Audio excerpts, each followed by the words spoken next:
சுவாமி விவேகானந்தரின் கர்மயோக உபதேசங்கள்.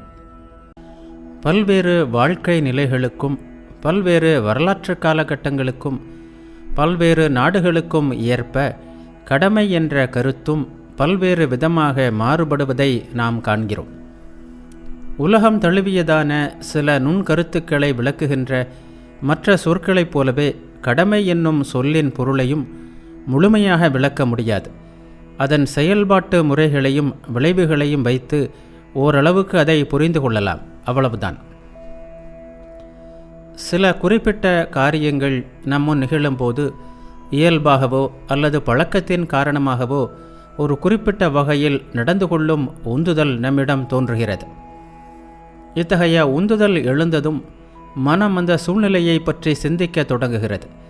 அந்த சூழ்நிலையில் இன்ன வகையில் நடந்து கொள்வது நல்லது என்று சில வேளைகளில் நினைக்கிறது. வேறு சில வேளைகளிலோ அதே சூழ்நிலையில் அப்படி நடப்பது தவறு என்று நினைக்கிறது. எல்லா இடங்களிலும் கடமை பற்றிய பொதுவான கருத்து என்னவென்றால், நல்லவர்கள் ஒவ்வொருவரும் தங்கள் மனசாட்சிக்கு ஏற்ப நடந்து கொள்கிறார்கள் என்பதே. ஒரு செயலை கடமையாக்குவது எது? ஒரு கிறிஸ்தவன் தனக்கு முன் சிறிது மாட்டு இறைச்சியை காண்கிறான். ஒன்று, அவன் அதை சாப்பிட்டு தன் உயிரை காப்பாற்றிக் கொள்ள வேண்டும், அல்லது இன்னொருவனுக்கு கொடுத்து அவன் உயிரை காக்க வேண்டும். இரண்டையும் செய்யவில்லை என்றால் கடமையிலிருந்து அவன் தவறியதாகவே கட்டாயம் எண்ணுவான்.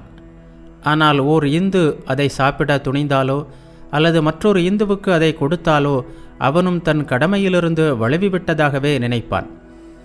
பயிற்சியும் படிப்பும் ஓர் இந்துவை அப்படி நினைக்க செய்கின்றன. சாதாரணமாக ஒருவன் தெருவில் சென்று மற்றொருவனை சுட்டு கொன்றுவிட்டால் தான் தவறு செய்துவிட்டதாக அவன் வருந்த வேண்டும். அதுதான் சரி. அதே மனிதன் போர் வீரனாக படையில் சேர்ந்து ஒருவனை அல்ல 20 பேரை கொன்றாலும் தன் கடமையை சிறப்பாக செய்ததாகவே நிச்சயமாக மகிழ்வான். எனவே செயலை கொண்டு கடமை வரையறுக்கப்படுவதில்லை.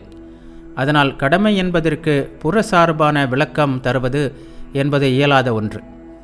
ஆனால் அகசார்பான விளக்கம் இருக்கிறது.